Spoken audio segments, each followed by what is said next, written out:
माननीय सदस्यहरू, कर्णाली प्रदेश सभाको 6औं अधिवेशनको 14औं बैठकको कारबाही प्रारम्भ हुन्छ।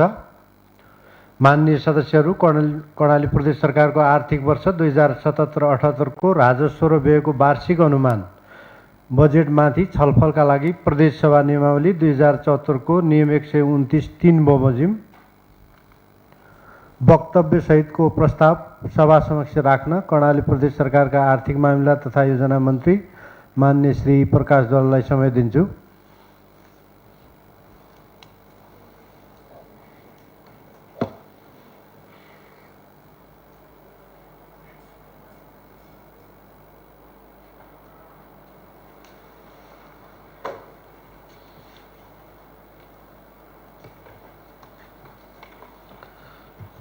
माननीय सभामुखज्यू, प्रदेश सभाको 6औं अधिवेशनको 12औं बैठकमा प्रस्तुत भई 13औं बैठकमा सभा समक्ष टेबल भएको कर्णाली प्रदेश सरकारको आर्थिक वर्ष 2077-78 को राजस्व र व्ययको वार्षिक अनुमान बजेटमाथि छलफलका लागि कर्णाली प्रदेश सभा नियमावली 2074 को नियम 129(3) बमोजिम सभा समक्ष प्रस्ताव गर्दछु। धन्यवाद।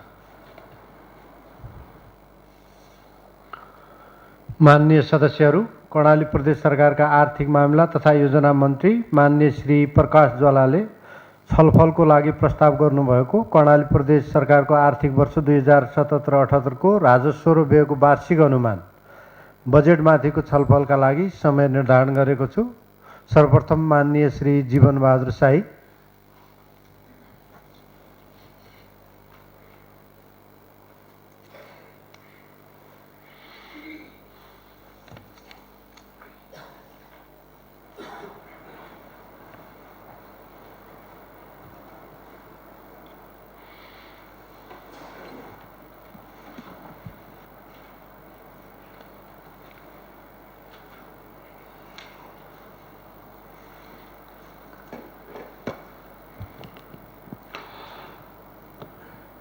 सम्माननीय सभामुख महोदय,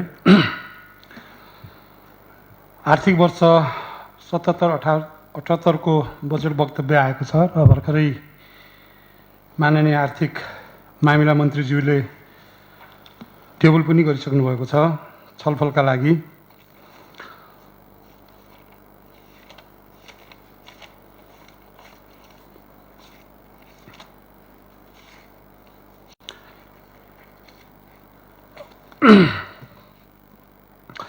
अब यो बजेट यस्तो घडीमा आएको छ जहाँ कि हामीले यो प्रदेशको मुहार परिवर्तन गर्ने हाम्रो चाहना हो, सरकारको चाहना हो, यहाँको प्रदेश सभाको चाहना हो। यद्यपि त्यति हुँदाहुँदै पनि अहिलेको यो कोभिड-19 ले गर्दाखेरि हामीलाई ठुलो मर्का परेको छ। बजेट हेर्दाखेरि चिन्ता भएको बजेट छ, बजेटमा ठुलो चिन्ता छ, तर अलि चिन्तनको कमी भएको देख्छु। र हाम्रो नारा हो महामारी, भोकमरी र रोजगारी। बजेट मैले यसो हेर्दाखेरि अलिकति महामारीको पनि ठिकै जस्तो देखिन्छ, भोकमरीको लागि पनि ठिकै जस्तो देखिन्छ, रोजगारीको हकमा चाहिँ अलि शब्द परिवर्तन भयो जस्तो लाग्यो। यो राहतकारी जस्तो भएर आएको छ। शब्द त मिलेकै छ, महामारी, भोकमारी र राहतकारी बजेट चाहिँ आएको छ। अब मैले यो बजेट ठिक छैन भन्न पनि नसक्ने अवस्थामा के मानेमा पुग्यो भने बाटोमा आउँदै सुन्दै थिएँ सल्यान जिल्लाका उद्योग वाणिज्य सङ्घ, शिक्षक, विज्ञ कसले त थुप्रैले इतिहासमै सबभन्दा राम्रो बजेट आयो, यति राम्रो बजेट हो कसैले पनि विरोध नगरेपछि मलाई पनि अब विरोध त के गरिरहँदा सिङ्गो जिल्लाले गरिसकेपछि केही न केही समर्थन त मैले पनि गर्नै पर्छ कि भन्ने अब मलाई पनि त्यस्तै लागेकै छ। केही कुरा जुन हामीले सदनमा उठाएका कुराहरू आएका छन् कोभिडको, विशेष गरेर कोभिडको सम्बन्धमा, तर अब यो अलिअलि अब शब्दहरू कति मिल्छन् कति मिल्दैन थाहा छैन भन्ने अब घुमाइफिराइ गरेको छ। तर मैले यसो हेर्दाखेरि यो 2 अरब 77 करोड तत्कालीन रूपमा कोभिड-19 नियन्त्रणको लागि भनिसकेपछि यो साँच्चै नै प्रशंसनीय हो भन्ने मलाई लाग्छ। यो तर अब यो कता जोडेर त्यो राखेको हो कि त्यो चाहिँ मैले अलिकति ठम्ब्याउन सकिनँ, किनकि अगाडि पनि भनिएको छ 1,50,00,000,000 भनेर राखिएको छ। अब त्यसमा यो जुन दीर्घकालीन स्वास्थ्यको लागि र उसको लागि भनेर चाहिँ 2,50,00,000,000 सम्म त राख्नै पर्छ भन्ने कुरा सदनबाट धेरै जस्तो माननीयज्यूले उठाउनु भएको थियो। 2,50,00,000,000 को ठाउँमा चाहिँ 2,77,00,000,000 नै राखेको हुनाले यो स्वागतयोग्य छ र यसलाई धन्यवाद दिन्छु पनि। तर आर्थिक वृद्धि दरमा 3.6% हुन्छ भनेर चाहिँ भनेको छ यो प्रदेशले, जबकि आइएमईले चाहिँ मुलुककै 3.2 को कुरा आइरहेको छ। अनि हाम्रो प्रदेशले चाहिँ त्यस्तो वृद्धि गर्ने चाहिँ उपाय कहाँबाट हो? कुनै कुनै प्रदेशले त 7.6 का कुरा पनि गरेका छन्। लेख्नका लागि हुने भने अगाडि 1 थपिदिउँ भने 13.6 भनेपछि के नै बिग्रिन्छ र? लेख्नको लागि त बिग्रिने होइन। यसमा यस्ता कुराहरूमा चाहिँ ख्याल गर्नुपर्छ भन्ने मलाई लाग्छ। यी कुराहरूमा हामीले सोच्नु पर्यो र बजेट आउँदाखेरि अगाडिका सबै प्रत्येक पाइलामा रोजगारी भनेर राखिएको छ। पाइला अगाडि प्रहरीमा हुन्छ गोडाफट भने पनि रोजगारी, सतर्क भने पनि रोजगारी, अगाडि हिँड भने पनि रोजगारी, पछाडि फर्के भने पनि रोजगारी भन्ने जस्ता शब्दहरू राखिएका छन्। रोजगारीको नाममा हामीले चाहिँ त्यसरी नै राख्नु होला भन्ने यो सदनको मनसाय हो भन्ने मलाई लाग्दैन। सदनले के भनेको हो भने अब विदेशबाट विशेष गरेर भारतबाट र बाहिरबाट आउने सिपमूलक मानिसहरू आउँछन्। हाम्रा अर्धदक्ष होइन दक्ष मानिसहरू आउँछन्, तिनका लागि रोजगारी र यहाँ भएकालाई पनि रोजगारी गुमाएकाहरूको लागि त्यो पार्टिकुलरली यी रोजगारीहरूमा हुनसक्छ पशुपालनको कुरा होला, हुनसक्छ चाहिँ के अरे यो ह्याचरीको कुराहरू होला, अरूको कुराहरू होला, यो खालको आउनु पर्थ्यो। अनि साना सिँचाइ 30 करोड 33 करोड राखिएको छ। रोजगारी रोजगार त सबै कुरामा प्राप्त हुन्छ, कुनै पनि बजेट आएपछि त्यसमा रोजगारी हुन्छ, कसै न कसैको रोजगारी चाहिँ होला, नहुने भन्ने कुरो होइन। अब यो सामाजिक सुरक्षाको कुराहरू पनि आएको छ। मुख्यमन्त्री सामाजिक सुरक्षा तथा यो यसको जीविकोपार्जन कार्यक्रमको लागि खाना, नाना र छाना। अब यति कुरा भइसकेपछि त फेरि रोजगारी पनि किन चाहियो होला? खाना पनि पाएकै छ, नाना पनि पाएको छ, छाना पनि पाएको छ, पैसा पनि 20 करोड पाएको छ। पोहोर साल पनि आयो, कसले त्यो छाना पायो, कसले त्यो नाना पायो, त्यो कसले त्यो खाना पायो, अथवा चाहिँ त्यो त्यत्तिकै अल्झियो, के भएको हो? अनि यी कुराहरूलाई पनि हामीले अलिकति ध्यान दिनुपर्छ भन्ने चाहिँ मैले राख्न चाहेँ। अनि यो निजी सहकारी गैर सरकारी क्षेत्र विकास साझेदार र समुदायहरूबाट हुने रोजगारमूलक मूल प्रवाहीकरणमा गरिन्छ भनेर भनिएको छ। ठिक हो, यहाँ आउनुपर्ने। यो समुदाय स्तरबाट भनेको के हो? फेरि एकातिर निजी पनि भनेकै छ, सहकारी पनि भनेकै छ, गैर सरकारी त भइहाल्यो। अनि त्यसमा फेरि समुदाय, त्यो कस्तो समुदाय हो त्यो चाहिँ प्रस्ट्याउन सकिएको खण्डमा चाहिँ बजेटको शोभा चाहिँ अलि बढ्छ नै भन्ने लाग्छ। अनि यो नेपाल सरकारको समन्वयमा कोभिड-19 ले गर्दा गम्भीर असर परेका उद्योग, होटल र रेस्टुरेन्ट लगायतका व्यवसायको पुनर्सञ्चालनको लागि उचित सहुलियत दिइनेछ भने। अब यसमा अलिकति के देखिन्छ भने बजेट आयो, हुनु त यो परम्परागत कुरा त्यस्तै नै होला, नीति नै फेरि आएको हो कि भन्ने जस्तो पनि देखिन्छ। धेरै कुराहरूमा नीति नै अब गर्न सहुलियत दिइनेछ भने के दिइनेछ त, कति दिइनेछ त? यहाँ त कमसेकम त्यसको लागि पनि केही बजेटको व्यवस्थापन गरेको छु। अब समन्वय कसको लागि गर्ने? उसँग उद्यमीहरू चाहिँ हामीभन्दा बढी नै समन्वय गर्न जानेकै छन् नि, माथि कुदै छन्। हामीले के समन्वय गरिदिनु पर्ने छ र? हामीले त के हो भने हाम्रो प्रदेशमा भएका, अस्ति पनि हामीले कुरा राखेका थियौँ, यो प्रदेशमा भएका उद्यमीहरू जसले चाहिँ फेरि सञ्चालन गर्न सक्ने अवस्थामा छैनन्, विशेष गरेर चाहिँ यातायात व्यवसायीहरू भयो र उद्योग धन्दा चाहिँ व्यवसायिकहरूमा पनि दुईटा कुराहरू छ। उद्यम धन्दा गर्नेहरू चाहिँ लाई हामीले गर्नुपर्ने होला, यहाँकै लोकल उद्योग सञ्चालन गर्ने। अब त्यो बाहिरबाट ल्याएर चौचौको व्यापार गर्नेलाई पनि उद्योगी भन्ने त मेरो आत्माले चाहिँ मान्दैन। यी कुराहरूमा हामीले यति व्यवस्था गरेका छौँ भनेको भए त्यो अति उत्तम हुन्थ्यो। अनि अर्को चाहिँ धेरै महत्त्वपूर्ण कुरा छ, रोजगारीका अवसर वृद्धि र विकासलाई सँगै अगाडि बढाउन उल्लेखित कार्यक्रम सञ्चालनका लागि रु 6,54 करोड विनियोजित गरिएको छ भन्ने आएको छ। असाध्यै राम्रो। अब यो रोजगार त गर्नै छ, अब एक मुष्टमा छ। अनि त्यसपछि भूमि व्यवस्था कृषि सहकारीले मागेछ, उसले 81 करोड 88 लाख रुपियाँ माग्यो, त्यसमा जाने भयो। उद्योग पर्यटन वन तथा वातावरणले चाहिँ 43 करोड 73 लाख मागेछ, त्यहाँ जाने भयो। सामाजिक विकासले 7 करोड 10 लाख मागेछ, त्यसमा त्यो जाने भयो। अब यो टोटल जोड्दाखेरि 1 अरब 33 करोड 51 लाख हुन्छ। अनि यो 5 अरब 20 करोड 49 लाख चाहिँ त्यो कहाँ जाने हो? किनकि माथि भन्यो रोजगारीका अवसर वृद्धि गर्न विकासलाई सँगै अगाडि बढाउन भनिसकेपछि कि त यसरी नै अरू मन्त्रालयमा पनि यसरी छुट्याइएको यो बजेट चाहिँ बाँकी बजेट चाहिँ त्यो एउटा कोषको रूपमा रहनेछ भन्नु पर्थ्यो। बाँकी अब भनेपछि त यो 5 अरब 20 करोड 49 अघि हामीलाई दिएको साँचोमा भित्र राख्ने हो कि कता राख्ने हो, यो कुरालाई चाहिँ अलिकति गहिरोपन ढङ्गले चाहिँ राख्नुपर्छ भन्ने मलाई लाग्छ। अब एकातिर यी शब्दहरू हुन त यी शब्दहरू चाहिँ एकदम सभामुख महोदय यो साहित्यकार मन्त्रीज्यूहरूबाटै आएको होला। अब आजकल त यो मन्त्री भन्न आफूलाई मान्ने भन्न पनि अलि लाज लाग्ने भएको छ। मन्त्री भन्यो माथिका सांसदभन्दा पनि पोर्टफोलियो तल छ। हामी मानिएको भन्नेहरूको चाहिँ पोर्टफोलियो हेऱ्यो भने गाउँपालिकाको सदस्य सरह पनि छैन। मन्त्रीहरू पनि एउटा चाहिँ यसो पछाडि गाड देखेपछि माथिको युवराज मै हुँ, माथिको भानुभक्त मै हुँ, माथिको बादल मै हुँ भन्ने त्यता छ। हामी पनि मान्ने भन्दै मन्टो ढल्काएर हिँडेका छौँ, हैसियत त्यो चाहिँ अब भन्न छैन। तर यी शब्दहरू मैले देखेँ कि 179 मा लेखा छ। विकास कार्यक्रमलाई अगाडि बढाउन जनचाहना, जनहित, जनजागरुकता, जनसहभागिता र जनस्वामित्वलाई प्राथमिकता दिइनेछ। यसका लागि सार्वजनिक सुनाइ र जनलेखा परीक्षण गरिनेछ भनेर रहेछ कि यो सार्वजनिक सुनाइ भन्ने पनि कहाँ जनसुनाइ भनी राखेको भए त झन् कायदा हुन्थ्यो। जनसुनाइ राख्नु, जनलेखा परीक्षण।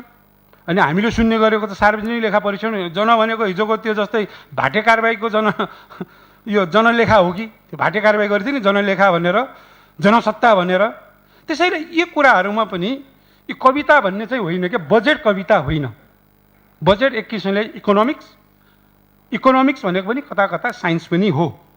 यी कुराहरूलाई चाहिँ हामीले ख्याल गऱ्यौँ भने त्यो राम्रो होला भन्ने लाग्छ कि अब मान्छेको जनजीवनमा जस्तै कसैले चाहुन् या नचाहुन्, हिजो कङ्ग्रेसको पालामा एउटा कार्यक्रम ल्याएका थिए पहिला महेश आचार्य अर्थमन्त्री हुँदा, स्वावलम्बन कार्यक्रम भन्यो। अब हाम्रै जिब्रोले पनि स्वावलम्बन भन्न जान्दैन।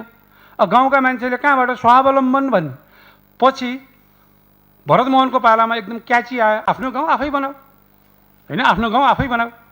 अनि राम्रो कुरालाई हामीले अब सार्वजनिक लेखा परीक्षण गरिनेछ, सार्वजनिक रूपले गरिनेछ नि, त्यसलाई चाहिँ कहाँले जनलेखा गरिनेछ भन्यो। अनि यो कुरा बुझ्न पश्चिममा गयो भने जनलेखा भनेपछि नगर भनेको नि, जनगर्नु भनेपछि नगर्नु भनेको हुन्छ। कतै त्यस्ता अर्थ पनि नलागोस्। यो उपभोक्ता समितिमा बस्न नपाउने भनेर एउटा आएको छ, त्यो मलाई असाध्यै राम्रो लागेको छ। जनप्रतिनिधि र निजका परिवारजनहरू बस्न नपाउने भनेको त्यो धन्यवादको कुरो छ, जुन मान्यज्यूहरूले पनि त्यो उठाउनु भयो जस्तो लाग्छ। त्यसमा यो बजेटको कार्यक्रम पनि आयो। अब त्यो भन्ने बित्तिकै जनप्रतिनिधि र उनका परिवार त बस्न नपाउने भए, नेता त बस्न पाउने भयो नि त। जनप्रतिनिधि र नेतामा त फरक छ। हामी जनताबाट निर्वाचित भएका एउटा होला। अब त्यो त्यस कारणले मैले भन्नु खोजेको के हो भने यसमा कुनै पनि ठुला पार्टीहरूका कार्यसमितिका जिल्ला कार्यसमितिका गाउँ कार्यसमितिकाहरू बस्नु हुँदैन, त्यो पनि थप्नु पर्यो। अनि त्यो भनिसके हाम्रो संस्कार हो भन्ने जनप्रतिनिधिलाई नबस भनेको छ, नेताहरूलाई नबस भनेको छ, कर्मचारीलाई नबस भनेको कहाँ छ र भन्ने कुरा पनि आउला। त्यस कारणले संस्थागत प्लस सरकारी कर्मचारी पनि रहनु हुने छैन भनी लेख्नु पर्यो, किनकि त्यो हामीले देखेका छौँ। कालीकोटको त मैले रिपोर्टै बुझाएको हो त। सभामुख महोदय मन्त्रीज्यूले भन्नुभयो मैले त कारबाही गरेँ भन्नु, त्यो कारबाही कहाँनिर भयो त्यो थाहा भएन।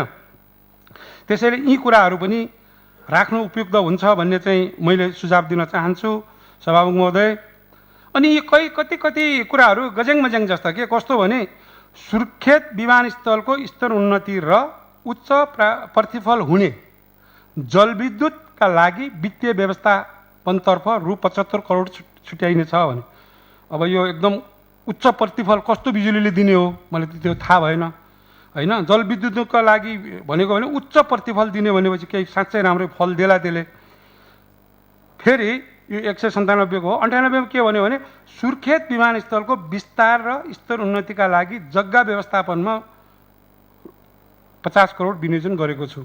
अब यो दुइटै गरेर 1 अरब 25 करोड गरेको छु भने पनि त केही बिग्रिन। अब कतै सांसदहरूले आँखा ठुल्ठुलो पो हेर्छन् त 1 अरब 25 करोड भएछ भन्ने सोचाइले यसलाई उ गरेको हो कि दुइटै कुरा त उही देख्छु होइन। अब जग्गामा यो कुरो राम्रो हो, यो कुरो पोहोर साल पनि उठेकै हो।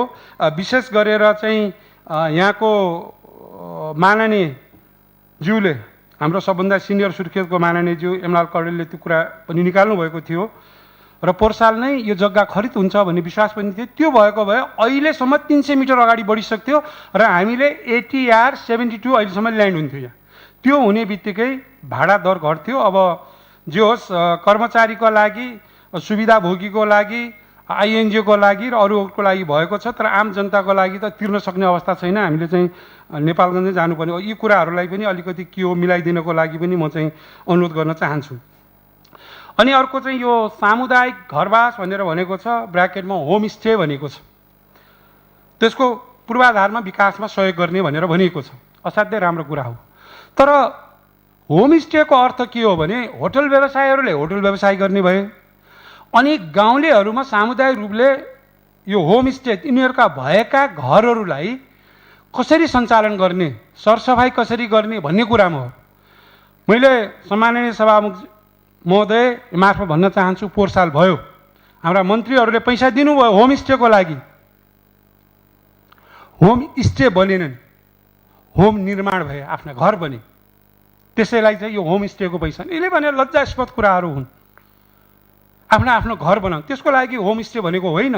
उनलाई ट्रेनिङ दिने, सबै कुराहरू सिकाउने, बेड कसरी मिलाउने, अरू कसरी जाने, ट्रेनिङको प्याकेजहरू चाहिँ हो होमस्टेको कुरा। अब पूर्वाधार भनेपछि त मन लागेका साथीभाइहरूको घर बनाइदिने भए, त्यसको लागि यहाँहरूलाई प्रमाण चाहिन्छ भने मैले दिन सक्छु। त्यो मेरो घर भयो, अब मेरो होमस्टे भयो, सरकारले बनाइदियो, मलाई आनन्दै छ त। अब त्यस्तो खालको कुरामा पनि ख्याल गर्नको लागि भन्छु। र अर्को कुरा सभामुख महोदय, यो सम्बन्धित मन्त्रालयको होला, मैले त देखिनँ, वनकै होला के हो, भूक्षय नियन्त्रण र संवेदनशील जलाधार क्षेत्रको संरक्षण गर्ने भनेर भनिएको छ। त्यसैको मुनि के भनिएको छ भने नमुनाको रूपमा 1 वडा 1 पोखरी बनाउने, भू संरक्षण पनि गर्ने भन्यो, जलाधारको पनि संरक्षण गर्ने भन्यो। त्यो पोखरीले जलाधारको संरक्षण हुने हो कि भू संरक्षण हुने हो? फेरि 1 वडा एउटा भनेको छ। अब वडाको अस्ति पनि मैले बोलेको थिएँ, अहिलेको वडा भनेको हिजोको गाउँ विकास समिति हो। धेरै गाउँहरू छन्, कमसेकम 1 गाउँ भनौँ कि त। अब मेरै गाउँको म त अब मान्छे पनि ठाडै छु, बस्ने गाउँ पनि साह्रै भिर छ कि, त्यहाँ त कहाँको पोखरी बन्ने छ त त्यो गाउँमा, वडामा? यो खालको किसिमले अलिकति सोचौँ। अब भन्ने एउटा गर्ने अर्को कुराले चाहिँ त्यति राम्रो नदेखाउला जस्तो लाग्छ।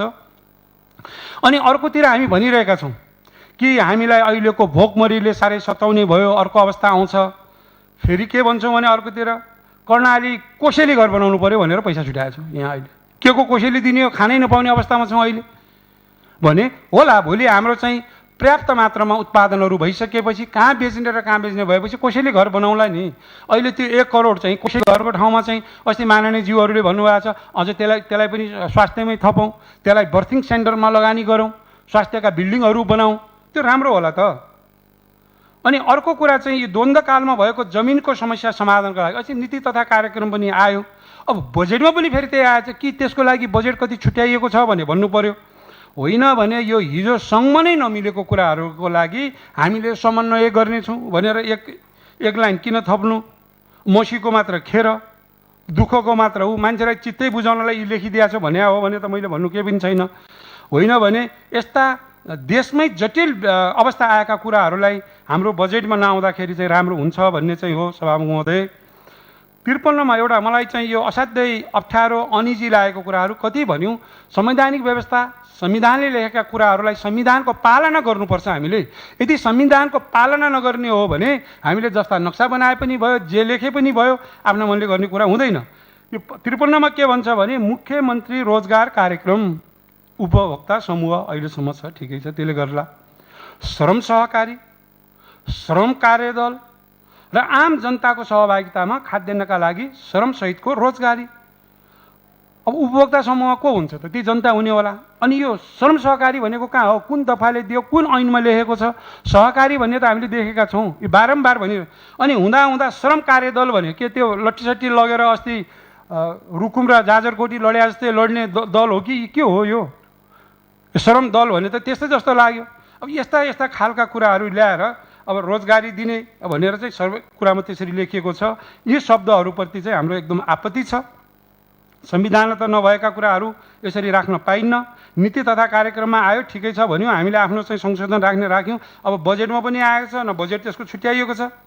अनि अर्को कुरा चाहिँ एउटा आएको छ, रु 1 करोडसम्मको आयोजना कार्यान्वयन चाहिँ मेसिन र उपकरणले प्रयोग गरी गर्न नपाइने। असाध्यै राम्रो कुरा हो, तर कस्तो कार्यक्रम त छुट्याउनु पर्यो नि। सडक बनाउने कुरामा हो भने अब बाउसोले खनेर सडक त बन्दैन नि त। 1 करोडको तपाईँहरूले सडक दिनुभयो भने के हामीले के भन्नु पर्यो भने नेपाल चाहिँ गरिब मुलुक हो, हामी कुनै पनि मेसिनरी चिज गर्दैनौँ।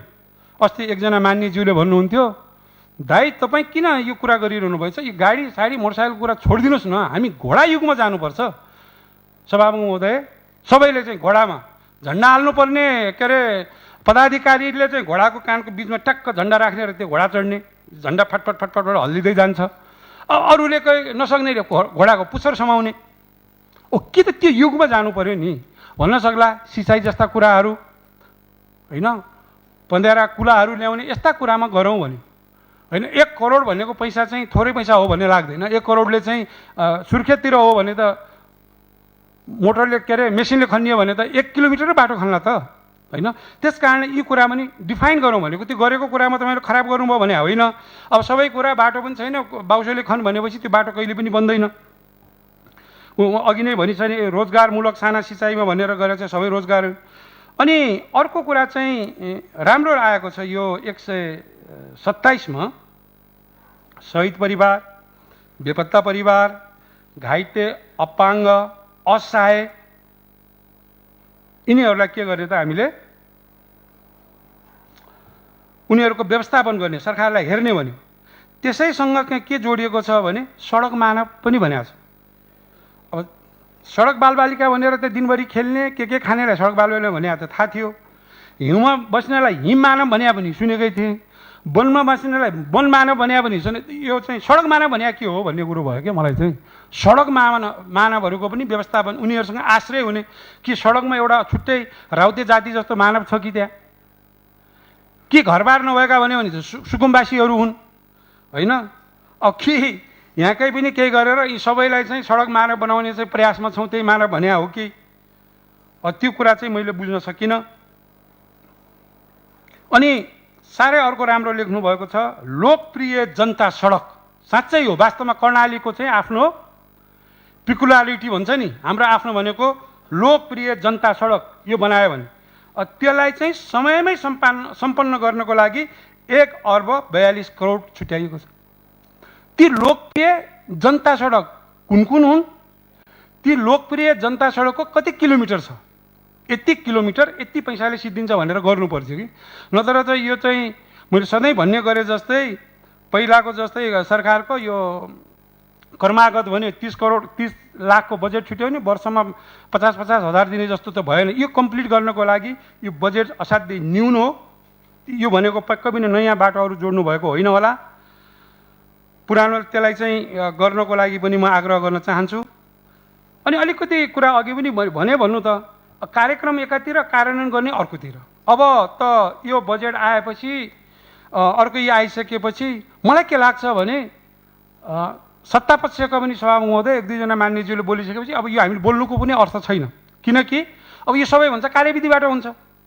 सबै चाहिँ बजेट चाहिँ यतिले दिएको अधिकार प्रयोग गर्दै अनि कार्यविधि कार्यविधि कार्यविधि निर्देशिका कार्यविधि निर्देशिका यतिसम्म छन् कि कुनै मन्त्रालयको त 48 सम्म कार्यविधिहरू छन्, 48 वटासम्म।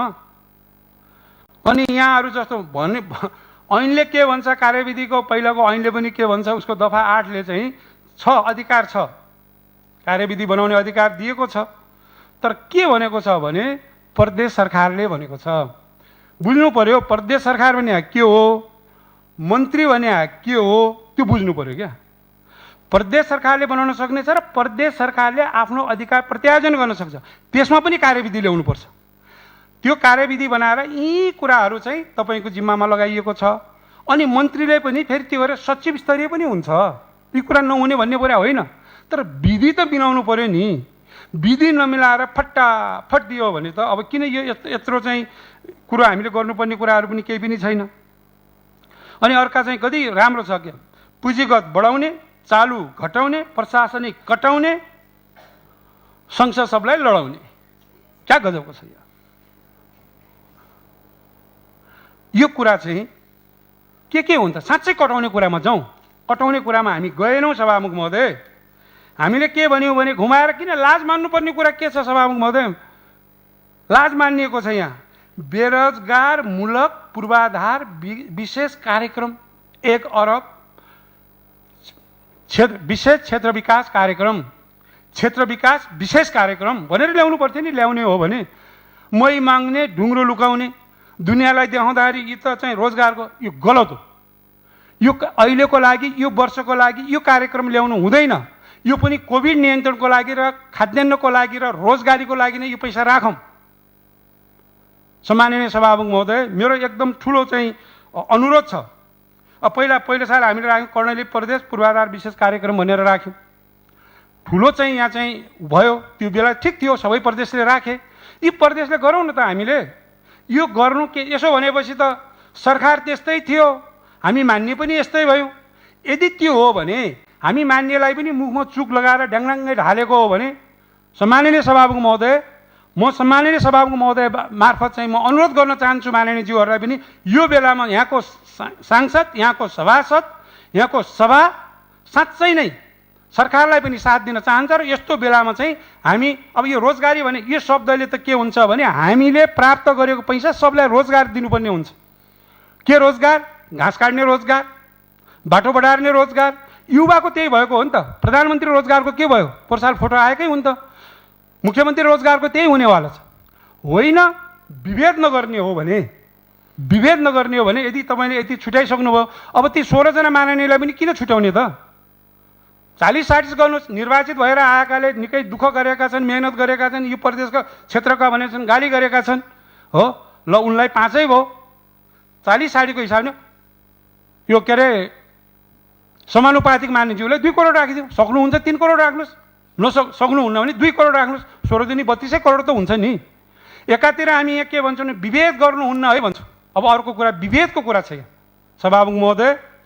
छुवाछुत गर्नुहुन्न, छाउपडीलाई गर्नुहुन्न, यो विभेद हो भन्छौँ। अनि चाहिँ दलितका छुट्टै छात्रावास बनाउने, अनि दलितका छुट्टै कार्यक्रम बनाउने, छाउपडीका भोलि गोठ बनाउने कुरा आउला। त्यो उनीहरूलाई अलिकति स्ट्यान्डर्ड एट्याच टोयलेट सहितको कोठा बनाइदिने भन्ने कुरा आउला। हामीले के भनेको यो मुलुक छुवाछुत विहीन हो। छात्रावास बनाउनुहोस्, राम्रो कुरो हो त्यो। त्यसमा सबै कुरा विपन्नहरू राखौँ न। बाहुन त्यहाँ होस्, छेत्री त्यहाँ होस्। अहिले भन्ने गरे मलाई त दलित भन्ने शब्द मलाई भन्नै मन लाग्दैन। जुन सामाजिक दृष्टिकोणले चाहिँ हेपिएका चाहिँ उनीहरूलाई सबभन्दा बढी राख्नुहोस्। अनि पो त्यो मिक्सअप हुने भयो त। यो दलित छात्रावास भोलिबाट आउने छ, यो उपाध्याय बाहुन छात्रावास त्यहाँबाट आउने छ, यो ठकुरी छात्र, यो भनेको के हो?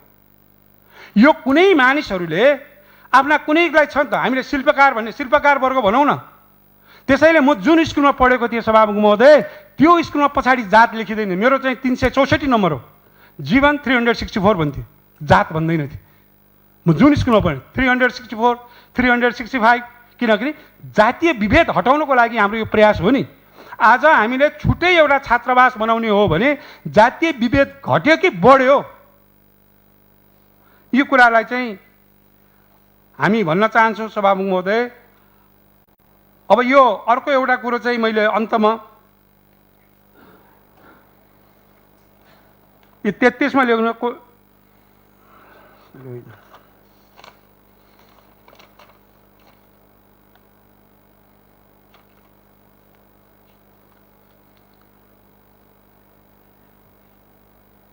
यो हिल्सा सिमकोट सडक स्वदेशी विदेशी स्रोतलाई परिचालन गरी भनेर राख्नु भएको रहेछ सभामुख महोदय। त्यो रकम कुन ढुकुटीमा छ र परिचालन गरिने हो? हामीले जानेको कुरा त के हो भने सभामुख महोदय, भएको रिसोर्स छ यति हामी परिचालन गर्छौँ।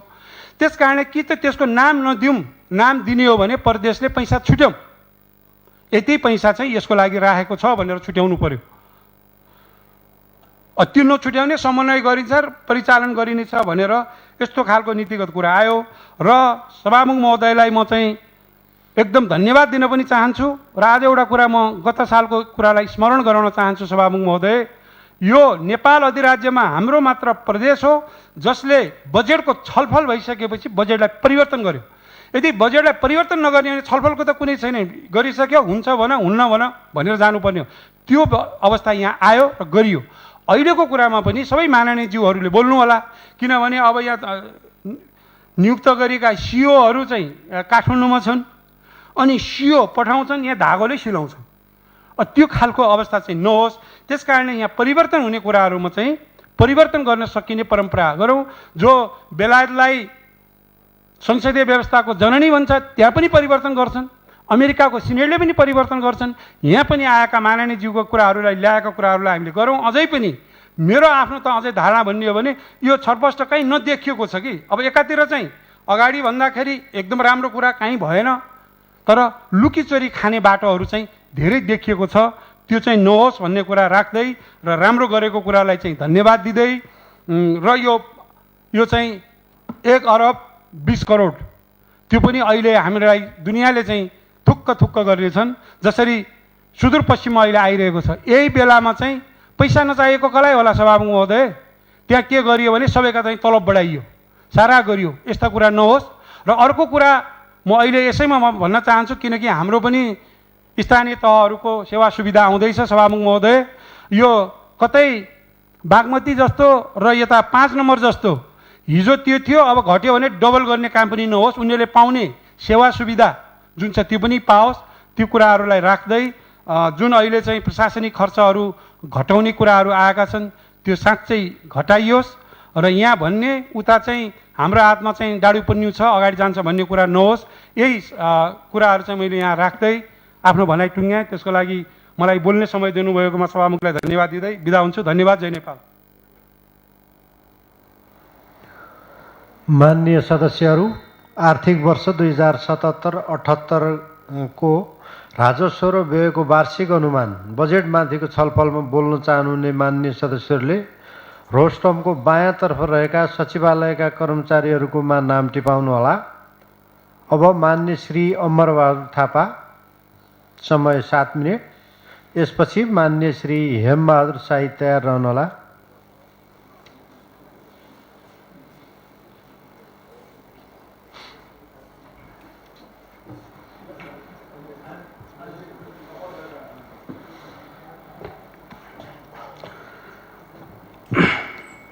माननीय सभामुख महोदय, आर्थिक वर्ष 77-78 को बजेटमा सैद्धान्तिक छलफलको सुरुवात भएको छ र अहिले यो छलफलको क्रममा अस्ति अर्थमन्त्रीज्यूले पेश गरेको 33 अरब 74 करोड 13,53,000 को बजेट संसदमा पेश गर्नु भएको छ। र यसले यो बजेटले वास्तवमा भन्ने हो भने आज म यहाँ आएर के बोलौँ पनि भएको छ।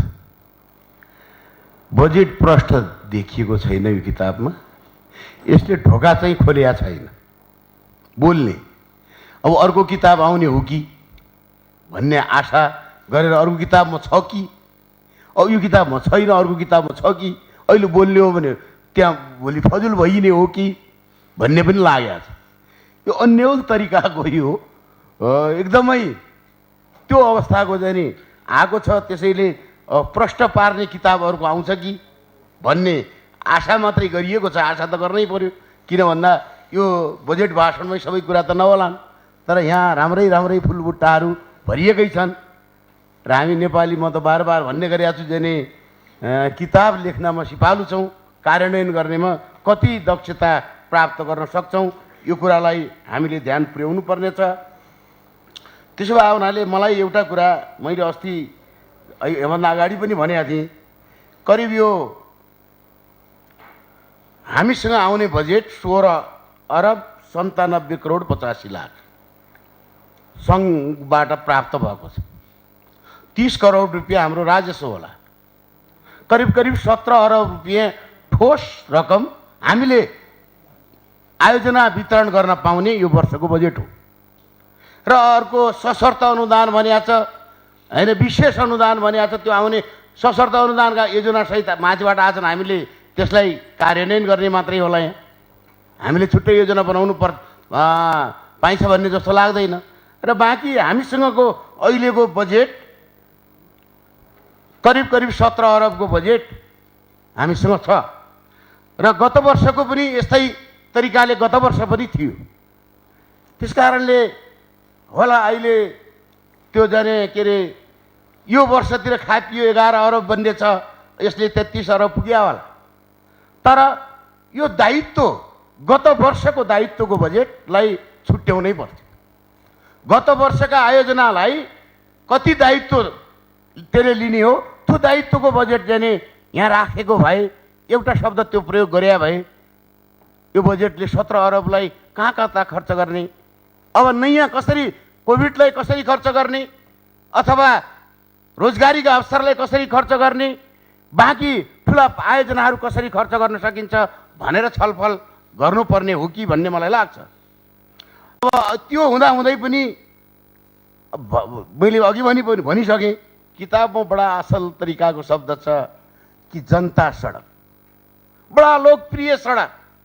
सुरुदेखि मान्नेहरूले उठाएर हामीले उठायौँ, त्यो जाने 5 करोड 10 करोड पुग्यो, आज 0 पोइन्टमा छ, 0मा छ। 10 करोड पुगेको लोकप्रिय योजना गत वर्षको दायित्व 1 अर्ब 42 करोड भनिएको छ, त्यो त गत वर्षको लोकप्रियतामा गइसक्यो। यो वर्ष त्यो जनता सडक साँच्चै लोकप्रिय हुन् भने अझै अहिलेको यो परिस्थितिले सकिन्थेन, 2 अरब 40 करोड दिन सकिन्थेन होला। हामीले गत वर्ष छुट्याएको त 2 अरब 40 करोड हो। त्यसमध्येमा खर्च र टेन्डरमा भएको बजेट मात्रै 1 अर्ब 42 करोड आएको छ, बाँकी त बच्यो 2 अरबबाट। त्यही बचेकै बजेट जाने पुनः यति जाने थप गरिएको छ भने भए पनि त्यसलाई कमसेकम कन्टिन्युटी त भयो नि, लोकप्रिय कार्यक्रम भन्न हुन्थ्यो। 10 सकिन्थेन, 7 बनाउन सकिन्थ्यो होला। जसको नाम किताबमा लोकप्रिय भन्ने पैसामा 0 बनाएर पठाएपछि त्यो लोकप्रिय हुन्छ कि हुँदैन? त्यस कारणले यो भाषा र लेखन बडा सुन्दर छ, यसमा मैले कुनै कमेन्ट गर्ने ठाउँ छैन। र भाषामा शब्दमा सफा एकदम सुन्दर कुरा छ, साँच्चै कर्णाली बन्छ भन्ने छ। गत वर्ष गरिएका योजनाहरू, गौरवका योजनाहरू आज टेन्डरसम्म भएका छैनन्। किन भएन भन्दा मन्त्रीज्यूहरूसँग सोद्धाखेरि यो भूमि सङ्घीय सरकारको रहेछ, यो भूमिमा हामीले काम गर्न पाइन्छ। हाम्रो बजेट कहाँ खर्च गरेका छौँ अहिलेसम्म? मलाई यो सरकारसँग यो जवाब माग्ने रहर लागेको छ। हामी कर्णाली प्रदेशको यो भूमि सबै भूमि सङ्घीय सरकारको छ। यो मोटर बाटो बनाउने, जनता लोकप्रिय सडक बनाउने पनि त्यो सङ्घीय सरकारकै भूमिमा बनाउनु परेको छ। यहाँ कभर हल बनाउनलाई के सङ्घीय सरकारकै अनुमति चाहिने? यहाँ कुनै रेस्ट्रिक्ट अथवा जाने स्टोर बनाउँदाखेरि सङ्घीय सरकारले बनाउनु पर्ने, अनुमति लिन पर्ने। त्यस कारणले मैले बार बार भनेको छु कि कर्णाली प्रदेशको जुन एरिया छ त्यो हामीलाई तोकिसक्यो। यहाँदेखि पूर्व, यहाँदेखि पश्चिम, यो कर्णाली प्रदेश हो भन्ने कुरा तोकिसकेपछि यहाँभित्र गर्ने काममा सङ्घीय सरकारले दिएन भनेर यो झाडा टार्ने कुरा हो भन्ने मलाई लाग्छ। किनभने यो देशको विकास गर्नका लागि सङ्घले गरोस्, प्रदेशले गरोस्, स्थानीय तहले गरोस्, यहाँका जनताको जीवन स्तरमा अतिवृद्धि गर्न, यहाँका जनताको लागि आवश्यक पर्ने योजना बनाउने हो। त्यस कारणले यस्ता कुरा गर्नु हुँदैन भन्ने मलाई लाग्छ।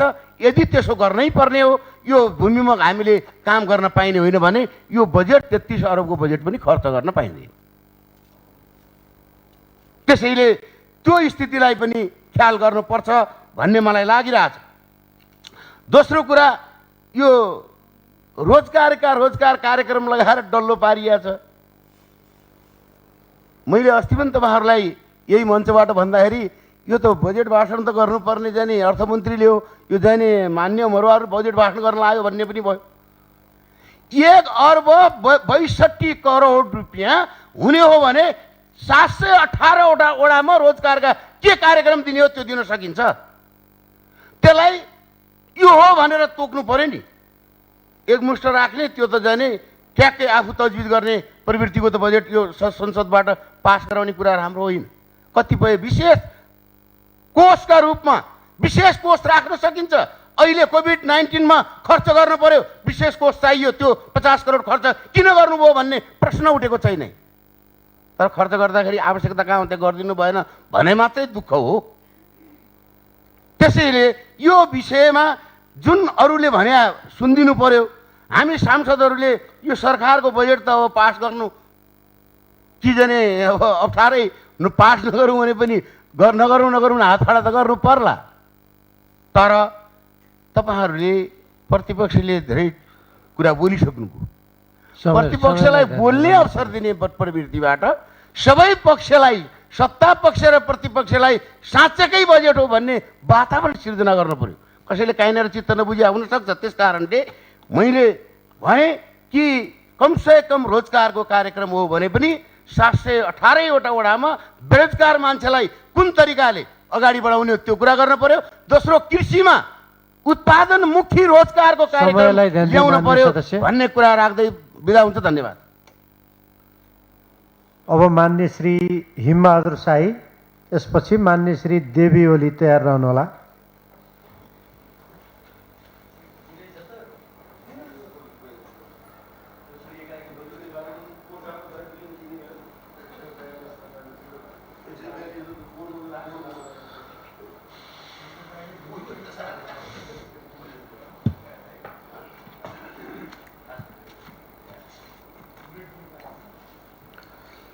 सभामुख महोदय, आज हामी कर्णाली प्रदेश सरकार, कर्णाली प्रदेश सभा आर्थिक वर्ष 2077-78 को कर्णालीवासी 17 लाख कर्णालीवासीहरूको जीवन रक्षा र जीवन प्रकृतिका बारेमा ठुलो छलफलमा भाग लिएका छौँ। मलाई लाग्छ आज विश्व नै कोरोना भाइरसको विपत्तिबाट थला परिसकेको छ। त्यसको सन्दर्भमा कर्णाली प्रदेश पनि अछुतो रहन सकेन। कर्णाली प्रदेश पनि आज त्यसकै ठुलो मारमा र ठुलो पीडामा धकेलिरहेको छ। त्यसको साथै आज कोरोना भाइरसको नाममा विभिन्न व्यथिति र विसङ्गतिहरू पनि कम भएको छन्, कम झाँगिएको छैनन् भन्न सक्ने अवस्था छैन। यो कुरा कसैबाट लुकेको छैन।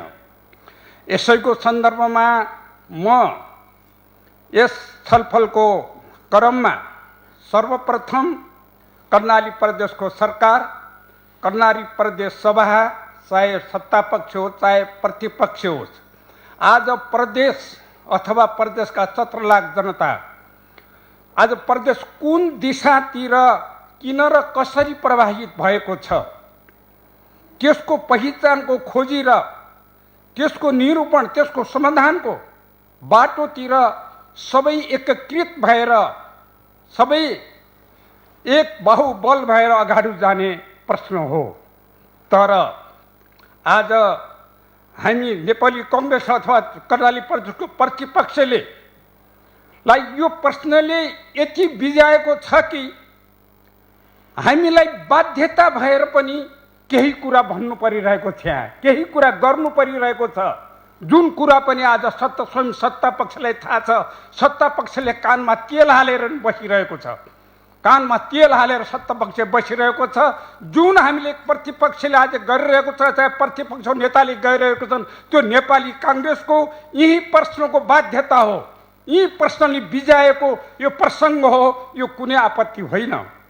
तर बाहिर गफ गरिन्छ। तपाईहरुलाई आग्रह गर्छु, नेपाली कांग्रेस जोट घटाउको पार्टी होइन। हाम्रा बाध्यता, हाम्रा प्रश्नहरू, हामीले उठाएको आवाजहरू केवल मालिक फेर्न पनि होइन, कर्णाली प्रदेशको सरकार मन्त्रीहरूलाई फेर्न पनि होइन। हामीले चाहेको कर्णाली प्रदेशका 17 लाख जनता जो तपाईँहरूकै नारा छ सुखी कर्णाली सुखारी कर्णाली, त्यो तपाईँहरूको नारा कस्तो नारा हो? सुखी कर्णाली सुखारी कर्णाली भन्ने नारा कागजमा यसमा स्पष्ट आएका छन्, कामले के देखाएको छ त? त्यस कारणले आज हामी बाध्यता भएर यी कुराहरू उठाउँदैछौँ। म अर्को कुरा प्रदेश सभाका सम्पूर्ण साथीहरूलाई आग्रह गर्न चाहन्छु।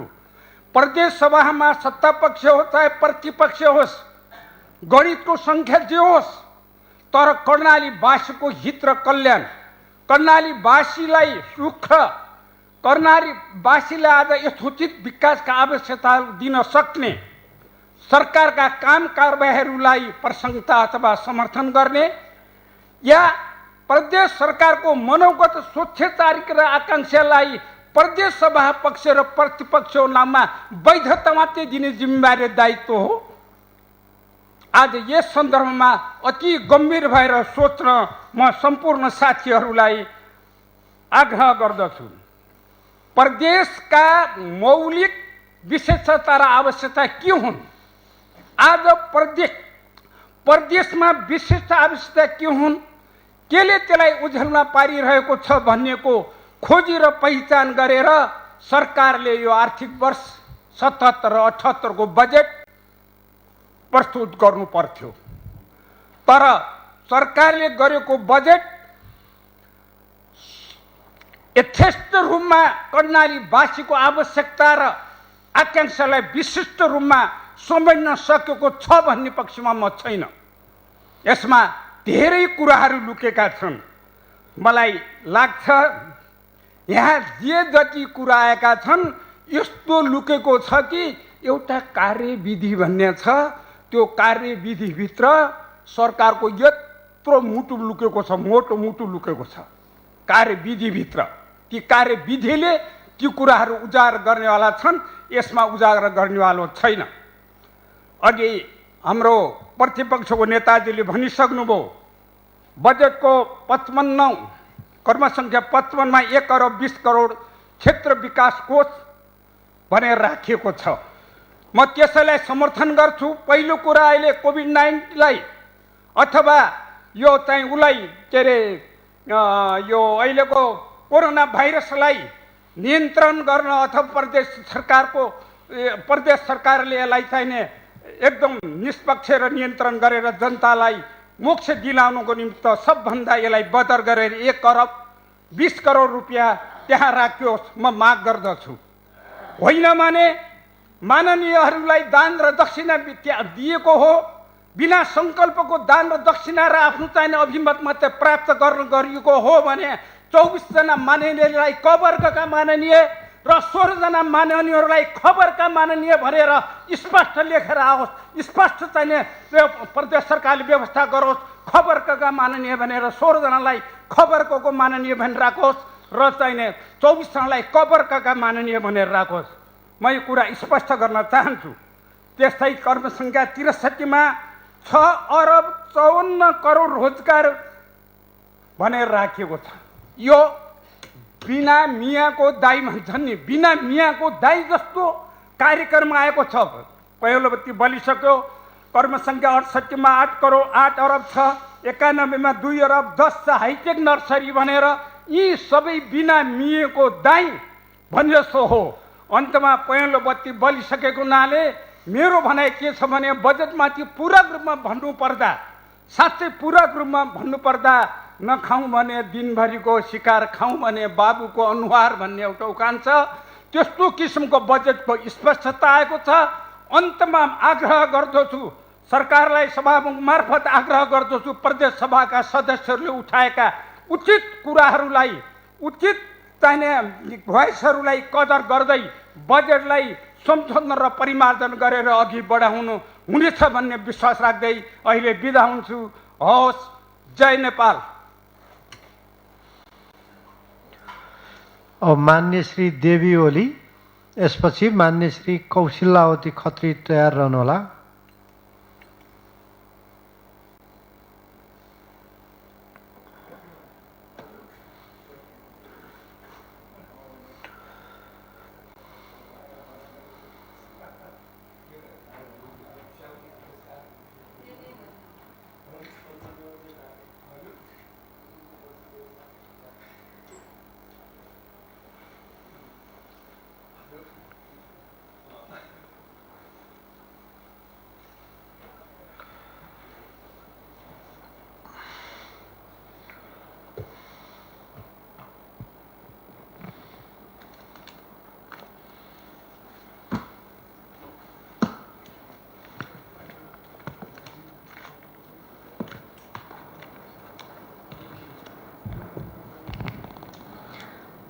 सभामुख महोदय, प्रदेश सरकार आर्थिक वर्ष 2077-78 को बजेटमा छलफल भइरहँदाखेरि आज कर्णालीवासी 17 लाख जनताले यो बजेटभित्र आफ्नो जीवनलाई कहाँनिर भेटाउँछन् हेरिरहेकै छन्। मनमा प्रश्नहरू पनि सोधिरहेकै छन् आफूले आफैलाई। सर्वप्रथम प्रदेश सरकारको यो बजेट वक्तव्यमा कलात्मक ढङ्गले अर्थमन्त्रीज्यूले लिपिबद्ध गर्नुभएको छ। छात्रवृत्ति, छोरी खाता, स्वयंसेविकाको प्रोत्साहन कार्यक्रम, बाल विकास सहजकर्ताको प्रोत्साहन कार्यक्रमलाई निरन्तरता दिइएको छ। प्रशासनिक खर्च, चालु खर्च घटाउनको निम्ति प्रस्ताव गरिएको छ। यसका लागि म विशेष धन्यवाद दिन चाहन्छु र जुन हैसियतबाट म बोलिरहेको छु त्यो हैसियतमा त्यो ठाउँमा पुग्दाखेरि बजेटको समर्थन पनि गर्नुपर्ने अवस्था स्थिति आउला। तर सभामुख महोदय, 2068 सालको जनगणना अनुसार हेर्ने हो भने कर्णालीका 8 लाख महिलाहरूले प्रश्न गरिरहेका छन्। सभामुख महोदय, आज यो बजेट आइरहँदाखेरि हामी 74-75 को बजेटमा छलफल गर्ने बेलादेखि यो कुरा उठाइरहेका छौँ निरन्तर रूपमा कि यो प्रदेशमा आउने राजस्व बाँडफाँड र समानीकरण अनुदान अन्तर्गतको बजेटबाट कति प्रतिशत महिला सशक्तिकरणमा लगाइने हो बजेट। यो प्रश्नको उत्तर आजसम्म हामीले भेटाउन सकेका छैनौँ सभामुख महोदय। त्यसकारण आज 17 लाखको कुरा गर्दा कर्णालीमा 9 लाख महिलाहरूको सङ्ख्या छ। यो बजेटबाट कति 1% हो कि 2% हो? आज यसको उत्तर पूर्वाधारमा महिलालाई जोडेर दिनु हुँदैन। सडकमा महिला हिँड्छन्, खानेपानी महिलाले खान्छन्, त्यसपछि सिँचाइ महिलाले पाइरहेका छन्। यो उत्तर कुनै यो संविधानको भावना र मर्म अनुसार हुने छैन। त्यसकारण यसका निम्ति अर्थमन्त्रीज्यूलाई मैले फेरि पनि प्रश्न गर्न चाहन्छु। यति मात्रै समानीकरण र राजस्व बाँडफाँडलाई मात्रै यहाँको आन्तरिक बजेटको हिसाब पनि मैले गरेको छैन। यतिलाई मात्रै उहाँले हिसाब गरेर सरकारले कति प्रतिशतबाट महिलाहरूको सशक्तिकरण गर्न सक्छ भन्ने कुरा सोचेको भए 5% मात्रै बजेट छुट्याइएको भए पनि यहाँ 85 करोड बजेट महिलाको क्षेत्रमा लगानी गरिनुपर्ने हो। जुनको भागभण्ड हामीले जो अहिले सरकारको चरित्र अनुसार दामासाइमा गरिराखिएको छ त्यो अनुसार गर्दा पनि जिल्लालाई एउटा 8 लाखसम्म 8 करोडसम्म भाग पर्थ्यो। त्यसो आज महिलाहरू नालापानीको किल्लादेखि विभिन्न जनआन्दोलन र सशस्त्र सङ्घर्षमा लामबद्ध हुने मात्रै हो कि शक्ति, स्रोत र सत्ताको हिस्सेदार पनि हुने हो? यो प्रश्न आज जब्बर रूपमा उठिरहेको छ। सभामुख महोदय, यो मेरो मात्रै आवाज होइन। आज यो बजेट आइसकेपछि कर्णालीवासी महिलाहरू यो प्रदेशमा भएका अन्तर पार्टी सञ्जालमा सङ्गठित महिलाहरूको प्रश्न हो। हामीले यसको उत्तर दिन सकिरहेका छैनौँ सत्ता पक्षको सांसदको हैसियतबाट। त्यसकारण म यो जोरदार माग गर्न चाहन्छु, यो बजेटमा पुनर्विचार गरियोस् कि कति प्रतिशत महिलाहरूको क्षेत्रमा लगानी गरिने हो। यो प्रश्नको उत्तर खोजिनुपर्छ भन्ने कुरा म यहाँ राख्न चाहन्छु सभामुख महोदय। अर्को कुरा यहाँ मैले फेरि पनि भन्न चाहन्छु, बजेटको कुरा, जनता सडकको कुरा हेर्दाखेरि केही बुझ्न सकिएन। अहिलेको बजेट हो कि गत चालु वर्षको बजेट हो कि लोकप्रिय बजेट भन्दै त्योमा अलिकति कन्जुसियाइ गरेको जस्तो देखिएको छ। मैले त्यति राम्रोसँग छुट्याउन पनि सकेन। यो अहिलेको बजेट राखिएको 0 छ कि यो शीर्षकमा, यो पनि प्रश्न हुनुपर्छ। र निर्वाचन क्षेत्र पूर्वाधारको कुरा गर्दाखेरि गत वर्ष त्यत्रो बहस चल्दै यहाँ प्रदेश सभामा जुन समान हैसियत बोकेर आइसकेका सांसदहरूको बीचमा विभेद भयो भन्दै अहिले फेरि त्यो भाषालाई घुमाउरो गरेर त्यो बजेटलाई मनोमानी अथवा तजबिजीको हिसाबले चलाउन सक्ने गरी आएको बजेट यो मान्ने छैन। र सबै 40 जना सांसदहरूको हैसियत बराबर कोभिड-19 को अवस्था स्थितिलाई मध्यनजर राख्ने हो भने कि त त्यो हामीले कटाउनुपर्छ कि त्यसको मात्रा घटाउनुपर्छ, तर सबैलाई समान हुने ढङ्गले राखिनुपर्छ भन्ने कुरा राख्न चाहन्छु। त्यसको सँगसँगै यो कोरोना भाइरसको महामारी नियन्त्रण गर्न त्यसको प्रतिकार्यको निम्ति हामीले बजेट धेरै राखौँ भन्दै आएको छ। तर त्यसको दीर्घकालीन संरचना, जनशक्ति व्यवस्थापन, त्यसपछि त्यस्ता खालका प्रविधिहरूको कुरालाई मूल्याङ्कन गर्ने हो भने सोचेको जस्तो बजेट आउन सकेको छैन। यसले गर्दा हामीले प्रत्येक सकेपछि हिजोको साबिक ओडा टोलसम्म नभए अहिलेको ओडामा एउटा बर्थिङ सेन्टर हुने गरी यसको सोचिनुपर्छ भन्ने कुरा हुँदाखेरि यो अलिकति यसको भार कम भएको मैले अनुभूति गरेको छु। यसलाई पनि हामीले पुनर्विचार गर्नुपर्छ भन्ने मलाई लागेको छ। त्यसको सँगसँगै यो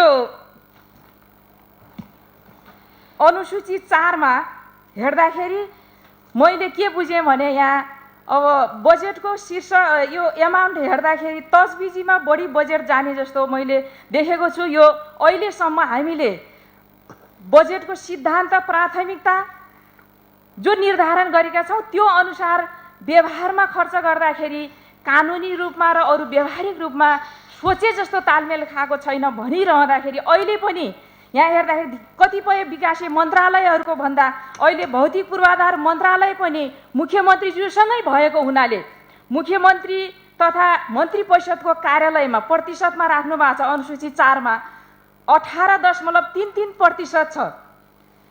अरू मन्त्रालयहरूको हेर्दाखेरि 2.23 अथवा 4 बढी हुनेको त यहाँ सामाजिक मन्त्रालयमा अलि बढी देखेँ मैले, 15.566 छ।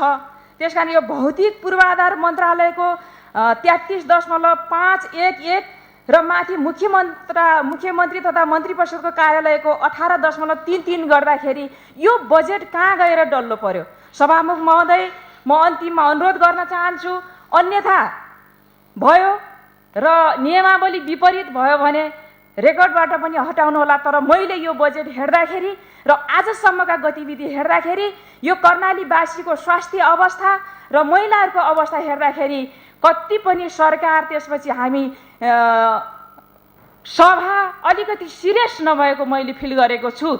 के यो 3 वर्षको बजेट हामीले हेरिरहँदाखेरि सभामुख महोदय शाही, प्रतिपक्षी दलको नेता शाही, सरकारको प्रमुख पनि शाही, के यो शाही शासन हो? व्यवहारमा हामीले यही अनुभूति गर्ने हो। यही कुरा राख्दै आफ्नो भनाइ अन्त्य गर्छु। धन्यवाद।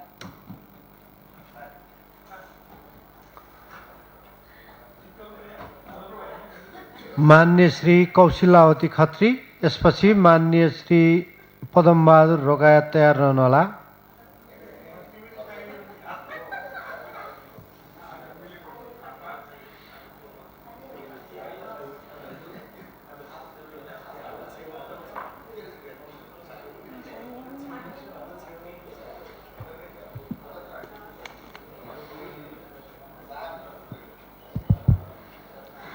मान्य सभामुख महोदय, सर्वप्रथम त म हिजो मात्रै जाजरकोटमा बोलेरो गाडी दुर्घटनामा परेका घाइतेहरूको शीघ्र स्वास्थ्य लाभको कामना गर्छु।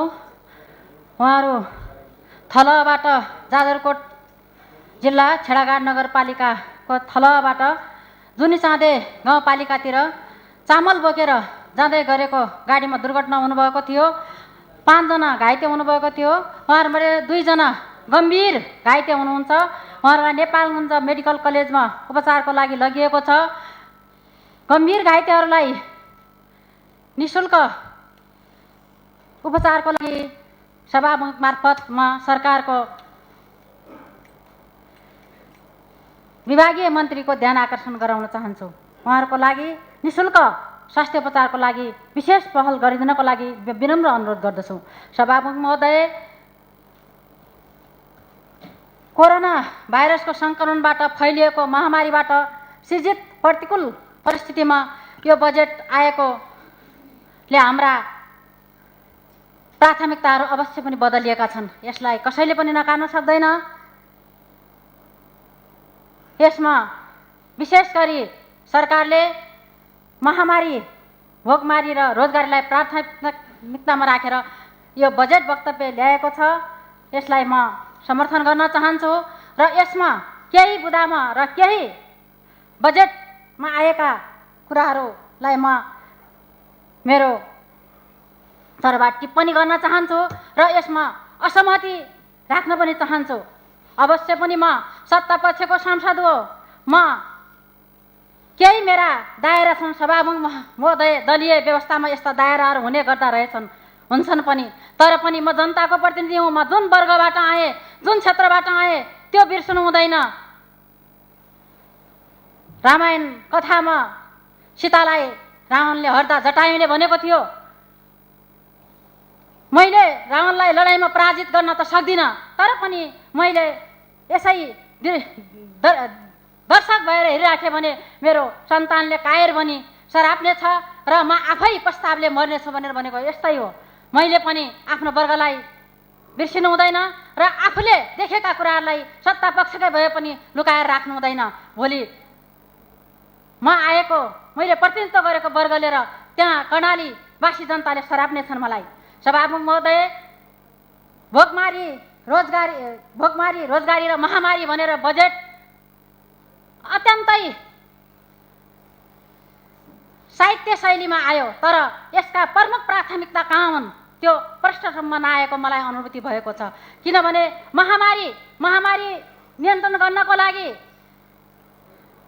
अल्पकालीन, मध्यकालीन र दीर्घकालीन व्यवस्था के हो र कसरी कुन कुन शीर्षकमा बजेट छुट्याइनु पर्थ्यो, यी तीनटा शीर्षकमा कसरी बजेट छुट्याइनु पर्थ्यो त्यो छुट्याएको र त्यसलाई प्राथमिकताका साथ राखिनु पर्थ्यो त्यो नराखेको अनुभूति भएको छ। रोजगारी भन्ने मात्रै छ। रोजगारीको नाममा हामीले प्रधानमन्त्री रोजगारीमा आएका केही, सबै त त्यस्तो होइनन्, केही गत सालमा पनि हामीले नकारात्मक टिप्पणीहरू देखेका छौँ, ती यथार्थै पनि होलान्। त्यसै गरी रोजगारीको विषयमा बजेट खर्च हुने त होइन। हामीले सरकारसँग रोजगारी दिँदाखेरि प्रष्ट रूपमा डाटा हुनुपर्छ। बेरोजगार विदेशबाट आएका कति हुन्, ती दक्ष कति हुन्, अर्धदक्ष कति हुन् र यहाँ बसेका हाम्रा युवाहरू र हाम्रो जनशक्ति कति हो, प्रष्ट डाटा हुनुपर्छ र यसलाई दीर्घकालीन आयमूलक रोजगारीमा लाउनुपर्छ र जनसाङ्ख्यिक लाभ दिन सक्नुपर्छ र यसलाई जस्तै उद्योग, कृषिजन्य उद्योग, वनजन्य उद्योगमा लगाएर सरकारले आफ्नो राजस्वको दायरा पनि आफ्नो प्रदेशमा बढाउन सक्नुपर्छ। हामीले अर्कैकोबाट दिएको बजेटमा आश्रित भएर कर्णाली प्रदेशको भाग्य र भविष्य निर्माण हुन सक्दैन। सभामुख महोदय,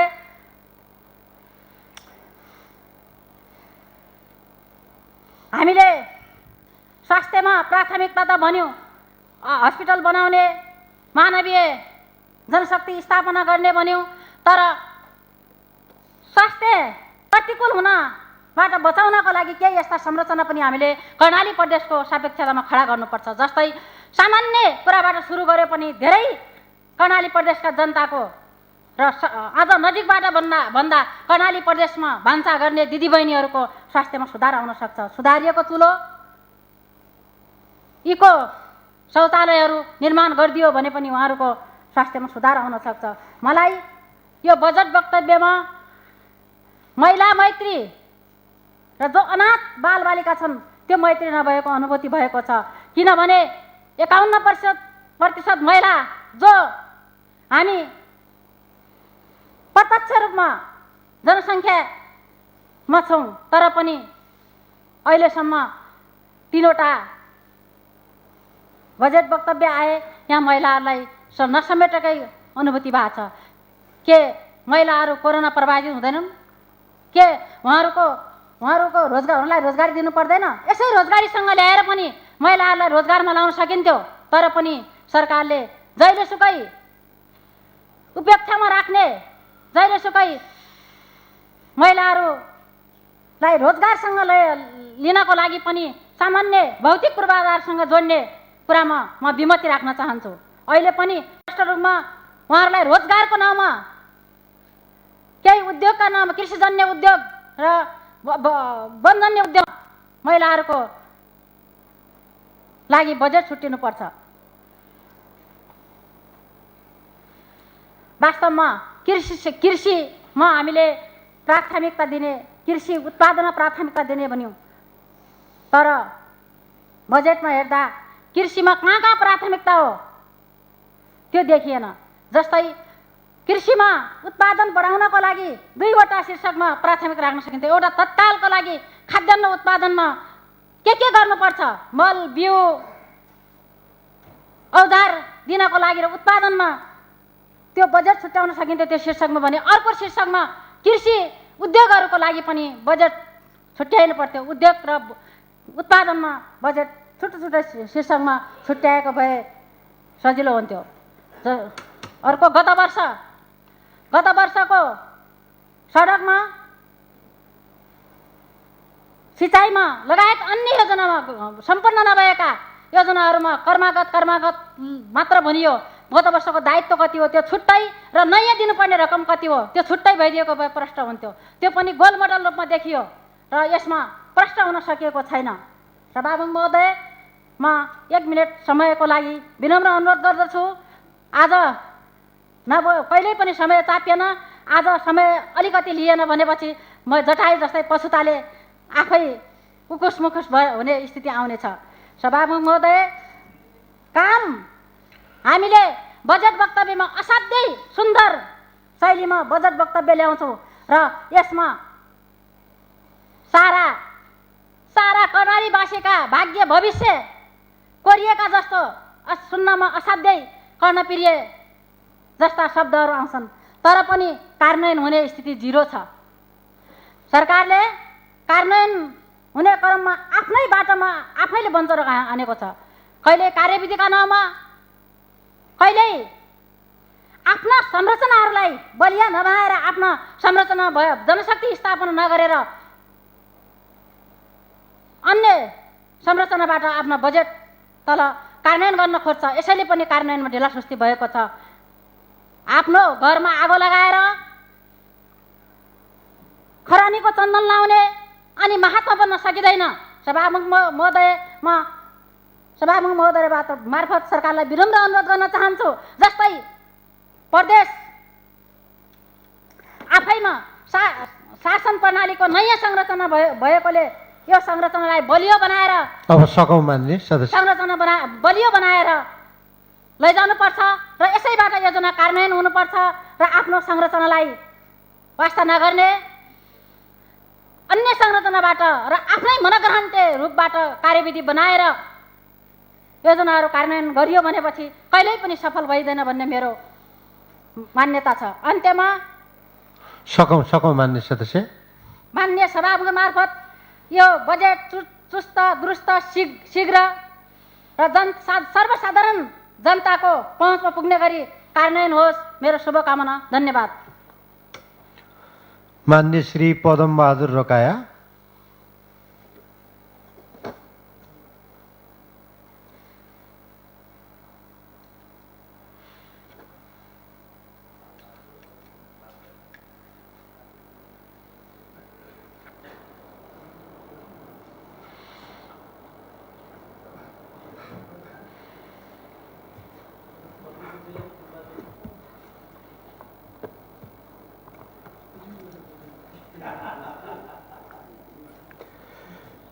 मान्य सभामुख महोदय, हामी आज आर्थिक वर्ष 2017-78 को बजेटमा सैद्धान्तिक छलफलमा भाग लिइरहेका छौँ र यो भाग लिन म अनुमति चाहन्छु। यो 77-78 को किताब 48 पेजमा 258 बुँदामा आएको छ। किताब ठिक राम्रै छ। यो किताब बनाउने हाम्रो आर्थिक मामिला मन्त्रीज्यूलाई धन्यवाद दिन चाहन्छु। अहिले विरोध गर्न चाहँदैन, विरोध पछि गरौँला। किनभने किताब संविधान राम्रै हुन्छ, कानुन राम्रै हुन्छ, नियम राम्रै हुन्छ, ऐन राम्रै हुन्छ, तर ती किताब नियम कानुन ऐनको उल्लङ्घन गर्ने मान्छे पनि केही हुन्छन्, केही तत्त्वहरू हुन्छन्। त्यस्तै कर्णाली प्रदेश सरकारले पनि यो किताबको उल्लङ्घन गरेको यो विगत अनुभव पनि देखिरहेका छौँ हामीले।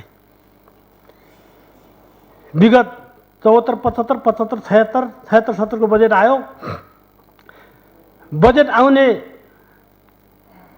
बजेट नीति तथा कार्यक्रम आएको बजेटमा नआउने, बजेटमा नआएको रातो किताबमा नआउने, रातो किताबमा आएका पछि योजना काटिने अङ्क घट्ने पनि हामी देखिरहेका छौँ, विगतको अनुभव। त्यसै कारणले अहिले राम्रै छ, मन्त्रीज्यूलाई धन्यवाद छ। अब पछि के कस्तो हुने अहिले थाहा छैन। हामीले गत वर्षको बजेटमा 75-76को बजेटमा मन्त्रीहरू आएका थिए, रातो किताबमा आएका थिए, हामी पास गरेका थियौँ, सदनले पास गरेका थियो, ती काटिए। गत वर्षको बजेटमा पदमार्गहरू, पर्यटन सडकहरू आएका थिए, ती पनि रातो किताबमा आएका थिए, गरिमामय सदनले पास गरेको थियो, त्यो पनि काटियो। अनि बजेटको अङ्कमा 40 लाखका योजनाहरू 35 लाखमा आए, 35 लाखका योजना 30 लाखमा आए। त्यो पैसा कसरी घट्यो? पैसा त बजेटको डिभाइड गरेर बजेट बाँडिएको होला, पछाडि कसरी घट्यो? त्यही घटेको अनुमानले अहिले अन्त्यमा साल तन्न भन्ने बेला लक्षित वर्ग, दलित, अपाङ्ग भने अनुदान बाँडी त्यही रकम हो कि घटेको पैसा? त्यसै कारणले यो नहोस्, हामी तपाईँहरूले अनुरोध आग्रह गर्न चाहन्छौँ। अब यहाँ आएको छ अहिलेको बजेट, मैले बुझेअनुसार जाँदाखेरिमा अहिले योजनाहरू पुराना योजना क्रमागतमा ल्याउने, नयाँ योजनाहरू रेटमा नआउने भन्ने कुरो सुनेको छु मैले। अहिले मात्रै म भौतिक मन्त्रालयमा गएको थिएँ। म त्यहाँको योजना टिमले अधिकृतलाई सोद्धाखेरिमा रेडबुकमा नयाँ योजना आउँदैन भन्ने कुरो सुने मैले। अनि पुराना योजनाहरू त पुरानो रकम होला नि, त्यो रकम कहाँ गयो? जस्तै खानेपानी एक ठाउँमा 40 लाख गएको छ, 20 लाखको खानेपानी बन्यो, 20 लाख भुक्तानी होला, 20 लाखको त फर्केर आउने होला, त्यो सङ्घमा त जाने हिँड्ला, आउने त यहीँ होला। त्यो 20 लाख त त्यही रकममा जाने होला पुरानो योजनामा क्रमागत भने। अहिलेको नयाँ बजेट कहाँ जाने? नयाँ बजेट नयाँ योजनामा आउँदैन भने अनि पुरानो रकम त्यो पुरानोमै जाने होला।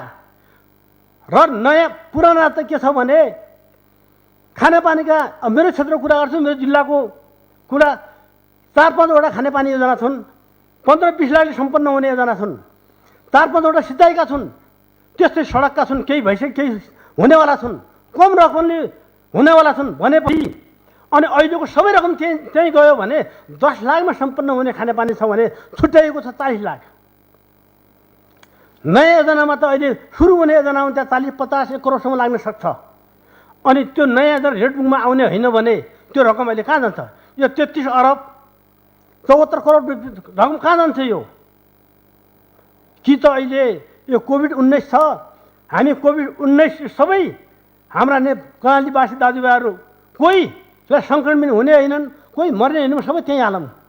अघि हाम्रा मान्यज्यूहरूले भन्नुभयो 1 अरब 20 करोड रुपियाँ त्यहीँ हालौँ भने, म त त्यो 1 अरब 20 करोड हुँदैन, सबै त्यहीँ हालौँ। सञ्च हुने हुन् भने पैसाले मात्रै बिरामी सञ्च हुने भइदिएले विकसित राष्ट्रहरू कति पैसा लगानी गर्दा होलान्? कति पैसा उनीहरूसँग छ? र मर्ने त मर्ने बाँध्ने त चाहियो होला, विकास पनि चाहियो, खानु पनि चाहियो, लाइनु पनि चाहियो, बाटो पनि चाहियो, सिँचाइ पनि चाहियो, सडक हिँड्ने पनि चाहियो। त्यसै कारणले लाउने हो यो महामारी, भोगमारी, रोजगारी सबभन्दा प्राथमिकता यही दिउँ। क्वारेन्टाइनमा बसेका हाम्रा दाजुभाइ छन्, तिनलाई भोको नराखौँ, पेटभरि खाना दिउँ, ओढ्ने लुगा दिउँ, सुर्खेतको अहिलेको यस्तो सुर्खेत जस्तो गर्मी ठाउँमा मच्छरले खाएका छन्, एक धुलोहरू दिउँ उनलाई। सङ्क्रमितहरूलाई व्यवस्था गरौँ, उनलाई सुई लाएर निको हुने त अहिले औषधि देखिया छैन, उनलाई ट्याब्लेट खाएर निको हुने औषधि देखिया छैन अहिले, त्यो पैसा खर्च महँगो औषधि पनि जस्तो देखिया छैन अहिले भने यसमा हामीले गर्ने हो। सबै अहिले संसार विश्व अहिले हल्लिरहेको छ यो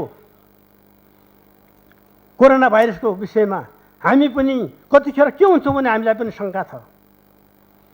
त्यसै कारणले सभामुख महोदय, म अनुरोध गर्न चाहन्छु कर्णाली प्रदेश सरकारलाई, जुन बजेटमा आउँछ त्यो कार्यान्वयनमा आओस्, कार्यान्वयन लागू हुनु पर्यो।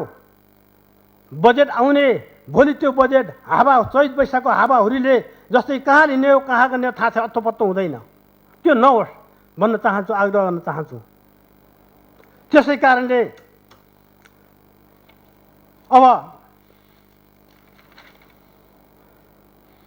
स्थानीय निकायको अघि कुरा उठिसकेपछि स्थानीय निकायमा पनि उनले सेवा सुविधा पाउन्, त्यो उनीहरू पनि तल पहिला खाइपाइ आएका मान्छे अहिले साह्रै निराश हुनेहरू, उनीबाट कहाँबाट जाने हो के गर्ने हो उनले पनि पाउनुपर्छ।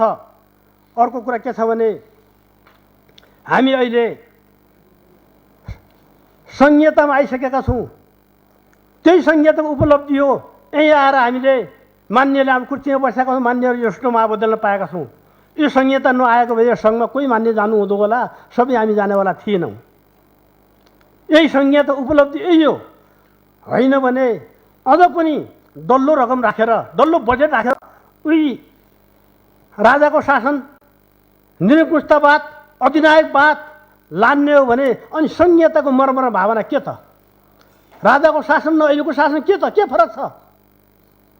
केही फरक हुँदैन। डल्लो भनेको त त्यही अधिनायकवाद लान्ने होला, त्यही निरङ्कुशतावाद लान्ने होला। मन्त्रीले जामुन लगाइदिने हुनन्, मन्त्रीहरूले आफ्ना आवश्यक आशा पासन नाताको त छान्ने होलान्। त्यही त होला डल्लो बजेटको अर्थ। भने यो कुरा कुनै हालमा हुनु हुँदैन। यस्तो भयो भने मन्त्रीज्यू, कर्णाली प्रदेश सरकार, हामी आग्रह अनुरोध गर्न चाहन्छौँ, हामी बजेट पास गर्नेवाला छैनौँ। प्रष्ट कुरा हो। सत्तापक्ष सरकार भन्दै बार जे मन लाग्यो गर्न पाइन्छ त? जथाभावी गर्न पाइन्छ त? सक्नतिर लागौँ मान्य सदस्य। त्यसै कारणले मैले अब कुरा राख्नुपर्ने धेरै हुन्थ्यो, राख्ने समय हुँदैन। 7 मिनटको समय पाइन्छ। अब कर्णाली प्रदेश सरकारलाई, मन्त्रीज्यूहरूलाई अनुरोध आग्रह गर्न चाहन्छु, जुन बजेटमा आएको छ सिँचाइमा जुन कति पाउने एक क्षेत्रले, एक जिल्लाले कति पाउँछ सिँचाइमा छुट्टियोस्, पानीमा छुट्टियोस्, सडकमा छुट्टै स्पष्ट रकम। यो गोलमोडो तरिका हुँदैन। त्यसै कारणले हामी यही आग्रह अनुरोध गर्दै सभामुख महोदय मार्फत बिदा हुने अनुमति चाहन्छु। धन्यवाद। माननीय सदस्यहरू, प्रदेश सभा नियमावली 2074 को परिच्छेद 16 नियम 129 1 बमोजिम कर्णाली प्रदेश सरकारको आर्थिक वर्ष 2077-78 को राजस्व र व्ययको वार्षिक अनुमान बजेटमाथिको छलफल 2077 असार 4 गते पनि जारी रहनेछ। माननीय सदस्यहरू, अब यो बैठक 2077 साल असार 4 गते बिहिबार दिनको 3 बजेसम्मको लागि स्थगित हुन्छ।